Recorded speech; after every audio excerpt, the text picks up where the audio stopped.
कि क्यों डरते हो, जिंदगी में क्या होगा, जो भी होगा तजुर्बा ही होगा। नमस्कार, जय हिंद, वंदे मातरम। दोस्तों, क्या आप लोग भी सीआरपीएफ ट्रेडमैन की तपस्या कर रहे हैं और आप लोग भी चाहते हैं कि सीआरपीएफ ट्रेडमैन को कई बार फोड़ के रख देना है? तो दोस्तों लग जाइए इस यूट्यूब चैनल के साथ। आपके साथ निःशुल्क शिक्षा का प्रावधान। यह वीडियो उन लोगों तक शेयर जरूर करिएगा जिनके पास आज कोचिंग जाने तक की फीस नहीं है। और ये प्रैक्टिस सेट है दोस्तों, आज ये पार्ट 1 वीडियो है, तो अभी से आप लोग तैयार हो जाइए उस महासंग्राम युद्ध में लड़ने के लिए जिस युद्ध को आपको जीतना है और फोड़ना है। तो चलिए शुरू करते हैं। नमस्कार दोस्तों, आप सभी का फिर से स्वागत है एक बार। हमारा पहला क्वेश्चन है आज का कि महिला विजेताओं को दिया जाने वाला फर्स्ट लेडीज अवार्ड किस मंत्रालय की एक पहल है? तो मेरे दोस्त याद रखिएगा, इसका राइट आंसर हो जाएगा ऑप्शन नंबर बी वाला, महिला और बाल विकास मंत्रालय। क्या भैया, महिला और बाल विकास मंत्रालय इसका राइट आंसर हो जाएगा ऑप्शन नंबर बी वाला। अब इसके साथ आपको डिटेल भी बता दें क्यों होगा भैया, कैसे होता है इसका देखिए डिटेल। इसका डिटेल देखिए कि जो महिला विजेताओं को दिया जाने वाला फर्स्ट लेडीज अवार्ड महिला एवं बाल विकास मंत्रालय की एक पहल है। तो ध्यातव्य है कि महिला और बाल विकास मंत्रालय द्वारा एक व्यापक शोध के बाद 112 अलग अलग क्षेत्रों में उन महिलाओं का नाम चुना जिन्होंने अपने क्षेत्र में नए आयाम बनाए हैं। इन नामों में ऐश्वर्या राय, नीलू रोहमेत्रा आदि महिलाओं का नाम शामिल है। ठीक है, उम्मीद करता हूं पहला क्वेश्चन ये पूरा डिटेल वीडियो आप सभी को समझ में आ रहा होगा। समझ में आ रहा है तो लाइक सब्सक्राइब दिल से जरूर करिएगा यार, क्योंकि सभी वीडियो बहुत ही ज़्यादा मेहनत से बनती हैं। अब आपका अगला क्वेश्चन है कि हमारी अंतड़ी में पाया जाने वाला बैक्टीरिया कौन सा है जो हमें खाना पचाने में मदद करता है? तो मेरे दोस्त याद रखिएगा, ये बहुत इंपॉर्टेंट क्वेश्चन है, बहुत बार परीक्षाओं में पूछा गया प्रश्न है। यहाँ वही प्रश्न लाते हैं जो सिलेक्टेड हैं और बहुत बार परीक्षाओं में पूछे गए प्रश्न है। तो इसका राइट आंसर हो जाएगा ऑप्शन नंबर डी वाला, लैक्टोबैसिलस। क्या भैया, लैक्टोबैसिलस एसिडोफिलस है, इसका राइट आंसर हो जाएगा ऑप्शन नंबर डी वाला। उम्मीद करता हूँ ये क्वेश्चन आप सभी के समझ में आएगा। अब आपको इसका पूरा डिटेल बताते हैं हम लोग। देखिए, डिटेल से पढ़ने से आपको क्या होगा कि आपकी जो माइंड सेट है, आपका जो दिमाग है, ये कवर बहुत अच्छे से करेगा। और जब कवर करेगा किसी चीज़ों को तो आपको पेपर देने में बहुत ही आसानी होगी। और मैं बहुत जल्द हिंदी की क्लास आपके लिए लॉन्च करवा रहा हूँ अपने सर के द्वारा, सोनू सर के द्वारा। बहुत अच्छी क्लास आपको मिलेगी। और दोस्तों मैथ की भी क्लास बहुत जल्द लाने वाले हैं। और हाँ, जो मैं वीडियो बनाऊंगा ट्रिकीज वीडियो, जैसे समाज का और जो हो गया, तो सभी वीडियो को आप लोगों को देखना है। ठीक है, कल परसों से बहुत बढ़िया बढ़िया ट्रिक लाने वाले हैं। तो देखिए भैया, इसका डिटेल देखिए कि क्या भैया, जो लैक्टोबैसिलस है इसका एक प्रकार का एक जीवाणु है जो मानव शरीर में माइक्रोबायोटा का एक हिस्सा बनता है।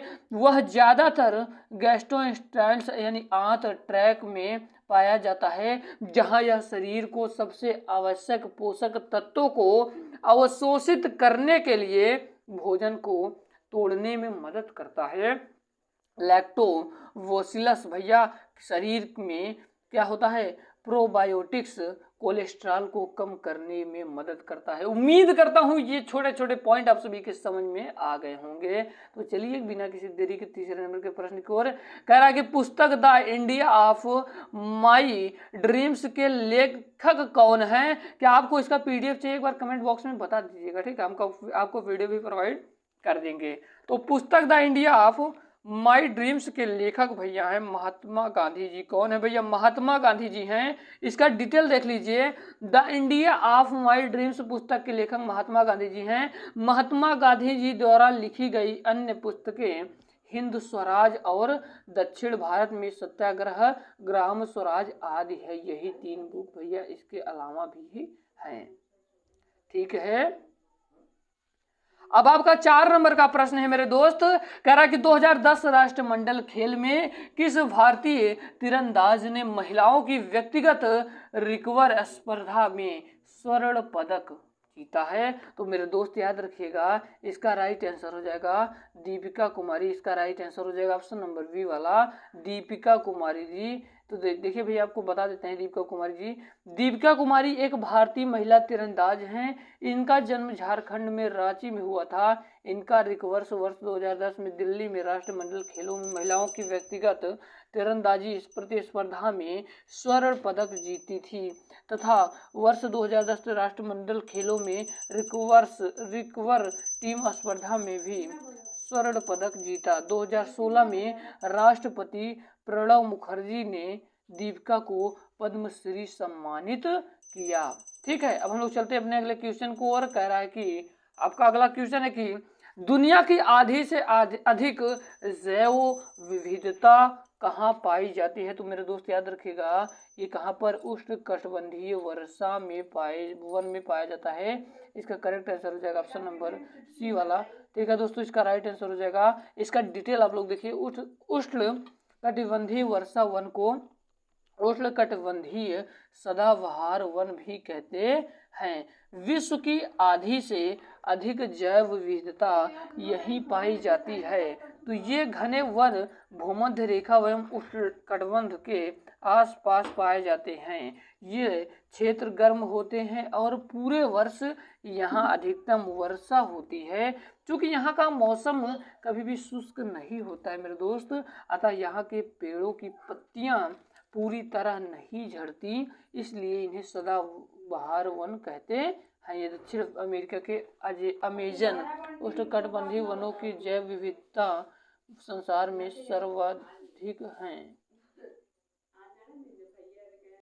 चलिए दोस्तों, हम लोग देखते हैं अपने 6वें नंबर के प्रश्न को। और हमारा 6वां नंबर का प्रश्न है, कह रहा है कि औद्योगिकी संस्थापनाओं में भार उठाने के लिए हाइड्रोलिक जैव का उपयोग किया जाता है, वह भौतिकी के किस नियम पर आधारित है। तो मेरे दोस्त याद रखिएगा, इसका राइट आंसर हो जाएगा पास्कल का नियम के आधार पर क्या होता है, जो भार उठाने के लिए हाइड्रोलिक जैव का उपयोग किया जाता है, ये पास्कल का सिद्धांत कहता है, पास्कल का नियम कहता है। करेक्ट आंसर हो जाएगा ऑप्शन नंबर सी वाला। अब इसका डिटेल देखिए, हाइड्रोलिक जैव भौतिकी के अंतर्गत पास्कल नियम पर आधारित है। पास्कल का नियम द्रव स्थितिक में दाब से संबंधित एक महत्वपूर्ण सिद्धांत है। पास्कल एक फ्रांसीसी गणितज्ञ थे। हाइड्रोलिक प्रेस, हाइड्रोलिक ब्रेक आदि पास्कल के सिद्धांत पर ही काम करते हैं। तो चलिए दोस्तों, चलते हैं अपने 7वें नंबर के प्रश्न की ओर। अब आपका 7 नंबर का प्रश्न है, कह रहा है कि विश्व में किस देश की साक्षरता दर सबसे अधिक है। तो दोस्तों याद रखिएगा, विश्व की जो साक्षरता दर सबसे अधिक किसकी है, तो रूस की है। रूस की है भैया। क्या है, अब इसका डिटेल देख लीजिए। प्रश्नानुसार दिए गए विकल्पों में रूस विश्व का सबसे ज्यादा साक्षरता दर वाला राष्ट्र है। कौन सी नदी 10 देशों से होकर बहती है, ये बहुत ही ज्यादा महत्वपूर्ण प्रश्न है। तो दोस्तों याद रखिएगा, ये इसका राइट आंसर हो जाएगा डैन्यूब जो नदी है, ये क्या होती है भैया, ये 10 देशों से, किससे भैया, 10 देशों से होकर बहती है। उम्मीद है आपको सब कुछ समझ में आ रहा होगा। अब आपका 9 नंबर का प्रश्न है, कह रहा है कि निम्नलिखित में से कौन सा जानवर विल मांद में रहता है। विल यानी कि भैया, तो याद रखिएगा दोस्तों, इन चारों ऑप्शन में दिए गए चारों ऑप्शन के अनुसार इसका राइट आंसर हो जाएगा खरगोश भैया। किसमें, विल या मांद में रहता है। आपको ऑप्शन के अनुसार बताया जाएगा, आपसे क्वेश्चन पूछेगा। और आप टेंशन मत लीजिए, हम तैयारी आपकी पूरी गारंटी कर लेते हैं और पूरा निचोड़ कर रख देंगे। यकीन मानिए, आप मेरे साथ लग कर करिए, आपका पूरा जीएस से लेकर पूरा हिंदी, पूरा मैथ को भी हम करवाएंगे, चाहे जैसे करवाएं। ठीक है, बस आप लोग कंटिन्यूटी बना कर रखिए।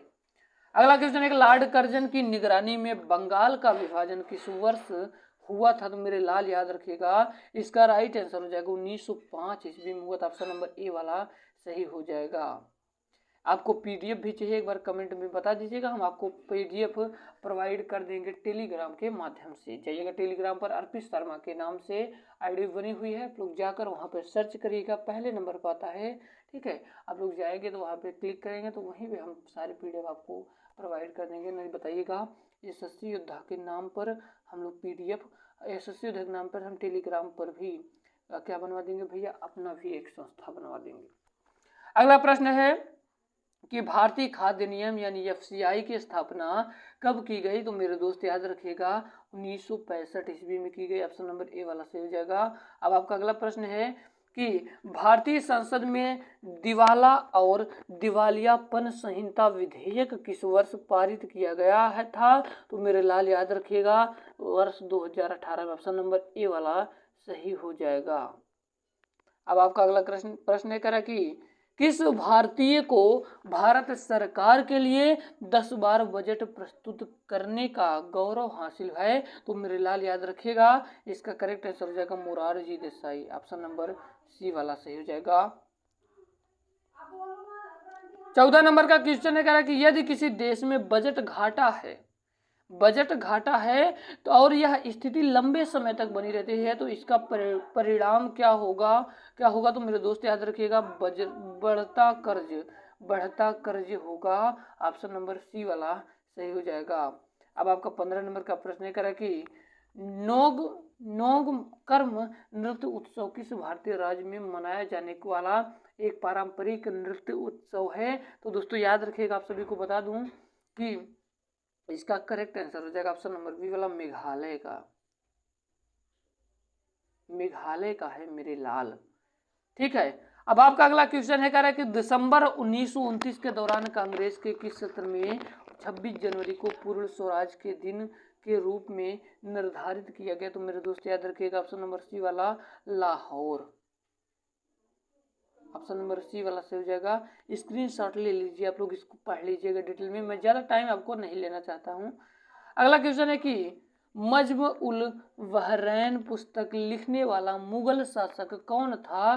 तो दोस्तों याद रखिएगा दारा शिकोह था। ऑप्शन नंबर डी वाला सही हो जाएगा। अब हम लोग चलते हैं अपने 18 नंबर क्वेश्चन को। कह रहा है कि बर्फ से ढकी चोटियां वाला एकमात्र पर्वत श्रृंखला कौन सी है? तो मेरे दोस्त याद रखिएगा इसका राइट आंसर हो जाएगा ऑप्शन नंबर बी वाला हिमालय।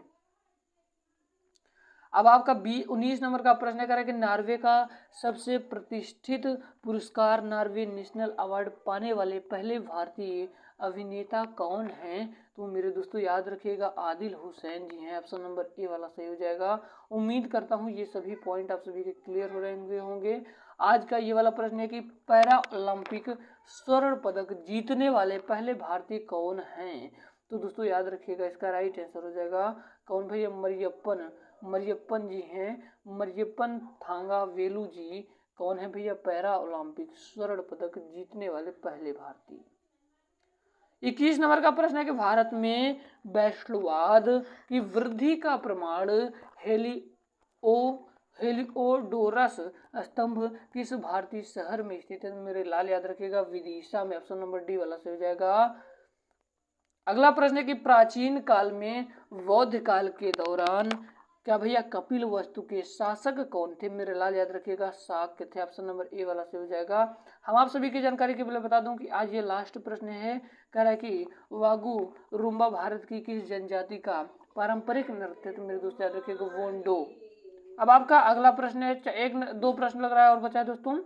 कचरे को एक अस्थायी संग्रहण जगह पर ले जाने से फैलने वाली बीमारी से बचने के लिए रिहायशी इलाकों में ठोस कचरे के पृथक्करण के लिए किस प्रकार की सिंचाई व्यवस्था आवश्यक है? तो दोस्तों याद रखिएगा भू भराव। ऑप्शन नंबर सी वाला सही हो जाएगा। अब आपका अगला प्रश्न है कि भारतीय संविधान में मौलिक अधिकारों की अवधारणा को निम्नलिखित में से किस देश के संविधान से लिया गया है? बड़ा इंपॉर्टेंट क्वेश्चन है। तो यूएसए यानी संयुक्त राज्य अमेरिका से। तो दोस्तों आप सभी को बता दूं कि जो आप सभी के सभी पोर्शन है जैसे इतिहास भूगोल हो गए तो सभी की मैं स्पेशल क्लास एक वीडियो में पूरा निचोड़ ला दूंगा। जैसे एक वीडियो इतिहास का, एक वीडियो भूगोल का, तो सभी का निचोड़ ला दूंगा। आपको टेंशन लेने की कोई दिक्कत नहीं है। चलिए उम्मीद करता हूँ ये वीडियो पसंद आई होगी। अगर आपको पसंद आए हो तो लाइक सब्सक्राइब दिल से जरूर करिएगा और उन भाई बहन तक शेयर जरूर करिएगा जिनके पास आज कोचिंग जाने तक के फीस नहीं है। ठीक है, उनका भी क्योंकि सिलेक्शन हो सके। मिलते हैं किसी नए वीडियो में किसी नए टॉपिक के साथ। तब तक के लिए विदा लेते